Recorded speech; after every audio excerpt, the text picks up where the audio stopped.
குரு astro divine நேயர்கள் அனைவருக்கும் வணக்கம்.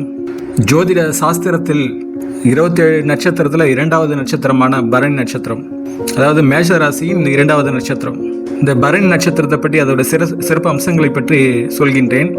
அதன் பின் ஜூன் 2ஆம் தேதி குரு பெயர்ச்சி ஆகின்றது கடகராசிக்கு. இந்த கடகராசிக்கு குரு பெயர்ச்சி ஆகுவதனால் பரணி நட்சத்திரத்திற்கு தனிப்பட்ட முறையில் என்ன விதமான பலன்கள், குருவால் என்ன விதமான பலன்கள் ஏற்படும் என்றதை இந்த வீடியோவில் விரிவாக விளக்கி சொல்கின்றேன். காணொலியை தொடர்ந்து கவனியுங்கள். அதற்கு முன் இந்த சேனலுக்கு நீங்கள் புதியவர் என்றால் சப்ஸ்கிரைப் செய்யவில்லை என்றால் சப்ஸ்கிரைப் செய்து கொள்ளுங்கள். உங்கள் நட்பு வட்டத்திலும் காணொலியை அறிமுகப்படுத்துங்கள். இந்த காணொலி பிறருக்கும் பகிர்ந்து கொள்ளுங்கள். முதல்ல உங்களுடைய நட்சத்திரத்தின் தன்மையை சொல்லிடுறேன். அதுக்கப்புறம் குரு பெயர்ச்சினால் ஏற்படும் பலன்கள் உங்களுக்கு பரணி நட்சத்திரக்காரர்களுக்கு என்ன விதமான சாதக பாதக பலன்கள் ஏற்படும் என்றதையும் சொல்கின்றேன். அதாவது பரணி நட்சத்திர பிறந்தவங்க தரணி ஆழ்வார்கள் என்று எதற்காக சொல்கிறார்கள் என்றால், பரணி என்பது சுமப்பவள், தாங்குபவள் என்று பொருள். அது ஒரு தாய்க்கு நிகராக சொல்லப்படும் வார்த்தை தான். சுக்கிரன், அதோடைய பரணி நட்சத்திர அதிபதியே சுக்கிரன் தான். அது படைப்பாற்றலை குறிக்கிறது. அதாவது கலை, இலக்கியம், எழுத்து, இசை, நடனம், ஓவியம், பாடல், எதெல்லாம் கலை இலக்கிய நயத்துடன் இருக்கின்றதோ அதெல்லாம் பரணிக்கு சிறப்புடையதாகவே இருக்கும். ஏன்னா பரணி நட்சத்திர அதிபதியே சுக்கிரன் தான். இந்த சுக்கிரனின் அம்சம் பெற்ற சுக்கிரனின் குழந்தையான பரணி நட்சத்திரம் மேஷ ராசிக்குள்ளே இருக்கிறதுனால மேஷராசியுடைய ஆடையை போட்டு கொண்டு இருக்கும். அது மேஷராசியின் ஆடை எப்படி போட்டு கொண்டு இருக்குன்னா, மேஷராசி ஒரு நெருப்பு ராசி. அதோடைய அதிபதி செவ்வாய். செவ்வாய்க்கும் சுக்கிரனுக்கும் ஒரு மியூச்சுவலான அண்டர்ஸ்டாண்டிங் இருக்குது. அதனால் செவ்வாயால் சுக்கிரன் பெரிதளவுக்கு பாதிக்கப்படாது. ஆனால் வெளிப்பாறையில் பார்த்தா சுக்கிரன் செவ்வாய் சுக்கிரனுக்கு பகை போலன்னு தெரியும். ஆனால் அவங்களுக்குள்ள ஒரு மியூச்சுவலான அண்டர்ஸ்டாண்டிங் இருக்குது. அதனால் பரணி நட்சத்திரக்காரங்க இந்த கலை இலக்கியத்துறை சார்ந்து இருக்கும் நபர்கள் எல்லாமே ஒரு விதமான உத்வேகம், வேகம், ஆற்றல் கொண்டு தான் இருப்பாங்க. துடிப்பாக இருப்பாங்க. ஸ்பிரிட் அதிகமாக இருக்கும். ஒரு நடனம் ஆடன்னு சொன்னால் கூட அந்த நடனத்தில் நளினம் இருக்கும், வேகம் இருக்கும். மிகவும் சக்தி வாய்ந்த நட்சத்திரம் பரணி நட்சத்திரம். அது ராட்சச கணமும் கிடையாது, தேவ கணமும் கிடையாது. மனிதனுக்காகவே இருக்கும் மனித கணம் சொல்லுவாங்க. அது தேவ கணத்துடைய அம்சமும் தெரியும், கெட்டவர்களுடைய குணங்களையும் நல்லா புரிஞ்சு வச்சு, எவன் அயோக்கிய பையன், எவன் திருட்டு பையன்றதும் தெரியும், எவன் நல்லவன் யோகியன்றதும் தெரியும். அதுக்கேற்ற மாதிரி அவங்க ப்ளே பண்ணுவாங்க. நல்லவங்கிட்ட நேர்மையானங்கிட்ட நேர்மையாக தான் நடந்து கொள்வார்கள். அயோக்கிய பையன்கிட்ட அயோக்கியத்தனம் செய்து தான் அவர்களை வீழ்த்துவார்கள். இப்படி இருக்கும்போது அந்த பரணி நட்சத்திரக்குன்னு விலங்குகள், பறவை, மரம்னு ஒன்று இருக்குது. அந்த விலங்குகள்னு பார்த்தீங்கன்னா ஆண் யானை, பறவைகள்னு பார்த்தா காகம், மரங்கள் பார்த்தா நெல்லி மரம். இந்த ஆண் யானை, காகம், நெல்லி மரம் இதெல்லாம் ஏன் தேவையில்லாத இந்த நட்சத்திரத்தை கொடுக்குறாங்கன்னு நீங்கள் கேட்கலாம். நீங்கள் சின்ன வயசில் படிச்சுக்கலாம். 5ஆம் 6ஆம் வகுதில் தாய்மானவர்கள் பாடல் வரிகள் வானாகி மண்ணாகி ஊனாகி உருவாகி உண்மை உம்மை என்பயம்மா என்று ஒரு பாடல் வரி வரும். அதாவது நம்மளுடைய பிறப்புகள் எல்லாமே ஏதோ தூசியாக இருந்து, பறவையாக இருந்து, மரமாக இருந்து, செடியாக இருந்து, விலங்காக இருந்து, ஊர்வனமாக இருந்து, கடைசியாக தான் அந்த மனித பிறவி எடுத்திருக்குன்னு சொல்லுவாங்க. 72,000 பிறவியை தாண்டி தான் இந்த பிறவி எடுத்திருக்குன்ட்டு ஒரு இந்து வேத மரபில் ஒரு குறிப்புகள் இருக்குது. அந்த அடிப்படையில் இந்த பரணி நட்சத்திரத்துக்கு இந்த மிருகம், பறவை, மரம்லாம் எதை குறிப்பிடுறதுன்னா உங்களுடைய முற்பிறவியுடைய அடையாளங்களை குறிக்கின்றது. நீங்கள் ஒரு பிறவியில் ஆண் யானையாக இருந்திருக்கலாம், பறவையில் காகமாக இருந்திருக்கலாம், மரத்தில் நெல்லி மரமாக இருந்திருக்கலாம். அதனால் இதெல்லாம் உங்களுடைய லீடு. இதெல்லாம் நெல்லி மரத்துக்கு நீங்கள் தண்ணீர் ஊட்டுறது, காகத்திற்கு உணவு வைக்கிறது, யானைகளுக்கு ஒரு எதனா இது பண்ணுறது, இதெல்லாம் செஞ்சீங்கன்னா அந்த பூர்வ ஜென்மத்தோட தொடர்பு நிலை கொண்டு இருக்கும். ஒரு விதமான ஆத்ம தனத்தை ஒரு திருப்தி நிலையை நீங்கள் உணரலாம். ஏன்னா நம்மளுடைய டிஎன்ஏல பல பிறவிகளான அந்த இது இருக்குது, மூதாதையர்கள் இருக்க மாதிரி நம்ம ஆத்மாவுக்குள்ளேயும் அந்த பிறவிகளின் வாசனை இருக்குது. அது ஒரு மறைக்கப்பட்ட பொருளாக, ஒரு வெளிப்பட்டத்தன்மா அந்த நட்சத்திரத்தில் இதெல்லாம் வெளிப்படும். நீங்கள் அந்த பரணி நட்சத்திரத்துக்கு காகுக்கு தினமும் சாதம் வைங்களேன், நெல்லி மரம் இருந்தால் அதை நீங்கள் வணங்கலாம். உங்களுக்குள்ள ஒரு பாண்டிங்கை கண்டிப்பாக உணர்வீங்க. ஏன்னா பேசுகிறேன், நான் உணர்ந்திருக்கேன். ஏன்னா ஜோதிட அடிப்படையில் எனக்கு பூர நட்சத்திரம் சிம்மராசி. அது எனக்கு பல மரம்னா எனக்கு ரொம்ப பிடிக்கும். எனக்கு பல மரத்தை பற்றி இதுமாரி நட்சத்திரத்துக்கு பல மரம்னு எனக்கு தெரியாது. ஆனால் இயல்பிலே எனக்கு பல மரம்லாம் எனக்கு பிடிக்கும். அந்த பல பழத்தை நான் ரொம்ப விரும்ப ஆரம்பித்தேன், சாப்பிடுவேன். என்ன காரணம் கேட்டால், கடைசியில் பார்த்தா மரங்களில் பார்த்தா பல மரம்னு எனக்கு நட்சத்திரத்தில் இருக்குது. அப்போ தான் நானே புரிந்து கொண்டேன், இது ஒரு பிறவியுடைய தொடர்ச்சின்ற அடிப்படையில். அதே போல் தான் உங்களுக்கும் இதெல்லாம் பொருத்த முடியாதாக இருக்கும். அதனால் இந்த சொல்லப்பட்டது ஆண் யானை, நெல்லி மரம், காகம் இதெல்லாம் ஒரு புகைப்படமாக கூட வீட்டில் நீங்கள் மாட்டி வைத்து கொள்ளலாம். அது வந்து உங்களை நீங்களே பல பிறவிகளின் தொடர்ச்சியாக நீங்களே உங்களையே பார்த்து கொள்வதாக இருக்கும்.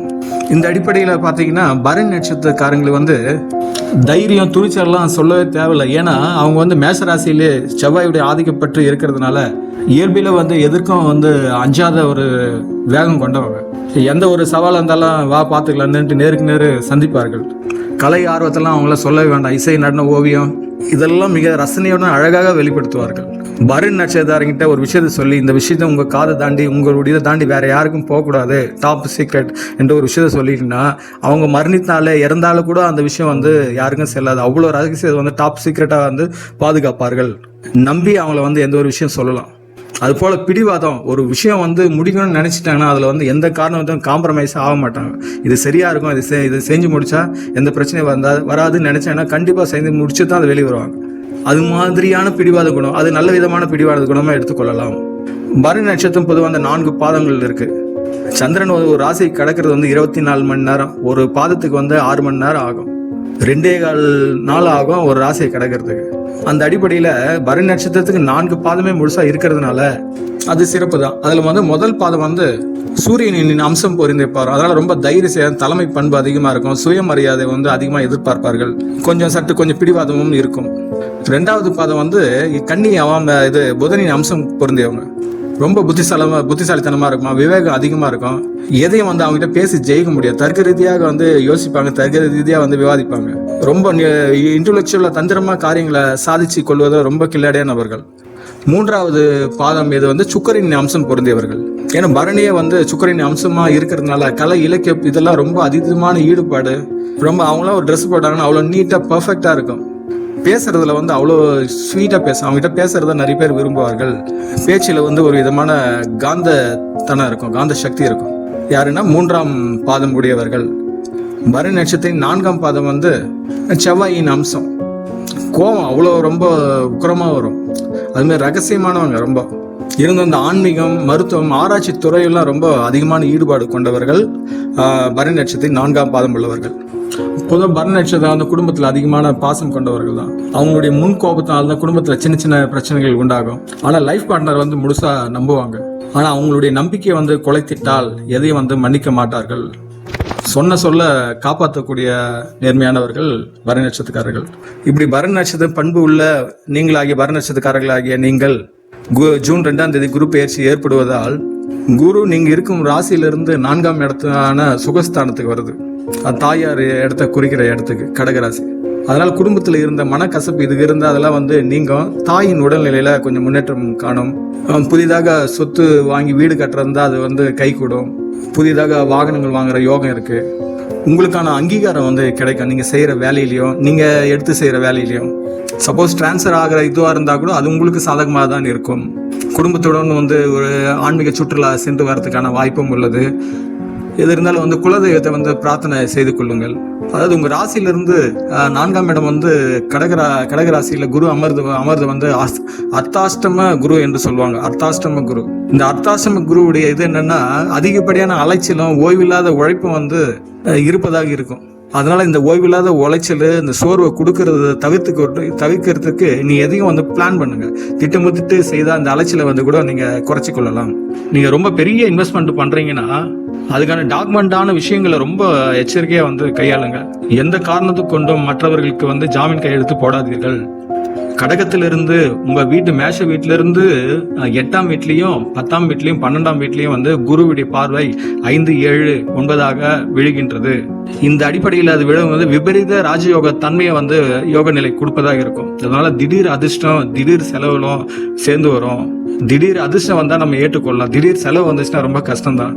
அதனால திடீர் அதிர்ஷ்டம் வந்ததுன்னா நீங்க திடீர்னு செலவு பண்ணிடாதீங்க. அதுக்கு திட்டமிட்டு அந்த செலவுக்கான இது வந்து நீங்க திட்டமிடுறது ரொம்ப சிறப்பாக இருக்கும். கண்டிப்பாக வெளி மாநிலம், வெளிநாட்டு தொடர்புகளை வந்து கண்டிப்பா ஏற்படுத்தி கொடுக்கும் இந்த 2026 ஜூன் 2ஆம் தேதி ஏற்படுற குரு பெயர்ச்சியினால். அதனால நவகிரகங்கள்ல வந்து சுக்கிரனை வழிபடுவது சிறப்பு. வியாழக்கிழமை இது அன்னைக்கு தட்சிணாமூர்த்திய குரு பகவானை வந்து மஞ்சள் நிற மலர்களை அர்ச்சனை செய்து வணங்குவது சிறப்பு. ஒரு 3 மாதத்துக்கு ஒரு முறை வந்து குலதெய்வ வழிபாடு மிக சிறப்பானது. மற்றும் வெள்ளிக்கிழமை வந்து மகாலட்சுமியை வழிபடுறது உங்களுக்கான தடைகள்லாம் வந்து நீக்கி உங்களுக்கு மேலும் மேலும் நன்மையை வந்து ஏற்படுத்தி கொடுப்பதாக இருக்கும். அதனால் பரணி நட்சத்திரக்காரங்க வந்து இந்த குரு பயிற்சினால் ஒரு வித நன்மை தான் ஏற்படும். திடீர் அதிர்ஷ்டம் வரும்போது திட்டமிட்டு இருந்தீங்கன்னா திடீர் செலவுகளை வந்து கம்மி பண்ணிக்கலாம். அதான் நெருப்பை போன்ற பரணி நட்சத்திரக்காரங்க இவங்ககிட்ட புரிந்து கொண்டு அன்பாக பழகினால் வெளிச்சம் போல மற்றவங்களுக்கு இருப்பார்கள். அதை இவங்களை சும்மா சீண்டி சண்டை வலிச்சுன்னா அதே வெளிச்சமாக இருக்கும் நெருப்பு வந்து சுட்டெரிக்கும் சூரியனாக பரணி நட்சத்திரக்காரர்கள் மாறிவிடுவார்கள். நாம் வந்து நெருப்பாகவும் அல்லது எப்படி பயன்படுத்தி கொள்கிறோன்றத பரணி நட்சத்திரக்காரங்க முடிவு செய்கிறதில்ல, அவங்ககிட்ட பழகுறவங்க தான் முடிவு செய்து கொள்ள வேண்டும். அதனால் பரணி நட்சத்திரக்காரர்களை நீங்கள் தங்கள் வாழ்வில் அனைத்து வளங்களும் பெற்று சிறப்புடன் வாழ எல்லாம் வளர்ந்த இறைசக்தியை நான் பிரார்த்திக்கின்றேன். தாங்களும் தங்கள் அன்பு குடும்பமும் வாழ்க வளமுடன். இக்காணொலி வந்து உங்கள் நட்பு வட்டத்தில் உறவு வட்டத்தில் பகிர்ந்து கொள்ளுங்கள். சப்ஸ்கிரைப் செய்யவில்லை என்றால் சப்ஸ்கிரைப் செய்து கொள்ளுங்கள். நன்றி.